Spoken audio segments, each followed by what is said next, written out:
Betting స్కామ్ల మీద ఈ మధ్య యూట్యూబర్లు మస్తు మాటలు మాట్లాడుతున్నారు అబ్బా, బాగా ప్రమోట్ చేస్తున్నారు. మంచి మంచి క్రికెటర్లు, ఫిలిం ఆర్టిస్టులు కూడా ఈ బెట్టింగ్ యాప్లను ప్రమోట్ చేస్తున్నారు.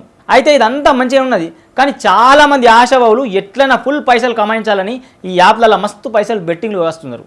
పెళ్ళం కట్నం కింద తెచ్చిన డబ్బులను బెట్టింగ్లకే పరిమితం చేసిన వ్యక్తులు కొందరైతే ప్రభుత్వ ఉద్యోగం కోసం ప్రిపేర్ అవుతూ కూడా 4 రాళ్ళు సంపాదిద్దామని ఒక్క రోజులోనే లక్షలు పోగొట్టుకున్న వ్యక్తులు మస్తు మంది ఉన్నారు. కొందరైతే ఇల్లును, పెళ్ళం, పుస్తెను తాకట్టు పెట్టిన దుస్థితికి చేరుకున్నారు. ఇక యూత్ పోరగాళ్లకు బెట్టింగ్ అంటే యమపిచ్చి.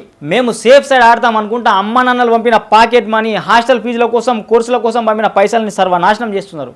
లక్షల కోట్లు పోగొట్టుకున్న తెలివైన మేధావులు మేము బాగా ఆడగలం అని జబ్బలు దరుచుకున్న వాళ్ళు కూడా ఇప్పుడు రోడ్ల మీద పడ్డారు. వాళ్ళు ఏం చెప్తున్నారంటే ఇది ఒక పెద్ద స్కామ్ అంటున్నారు. 1000కి 10,000 వస్తే ఓళ్ళకైనా ఆశ పుడుతుంది. ఇదంతా పెద్ద స్కామ్ అంటున్నారు. దయచేసి ఈ వాళ్ళ వడకుండ్రి అంటున్నారు. వాళ్ళు పే అంపకుండా, చెమట గారకుండా ఎటువంటి పైసలు కూడా ఉత్త పుణ్యానికి రావు. వస్తే అవి పానాలు పోయే పరిస్థితి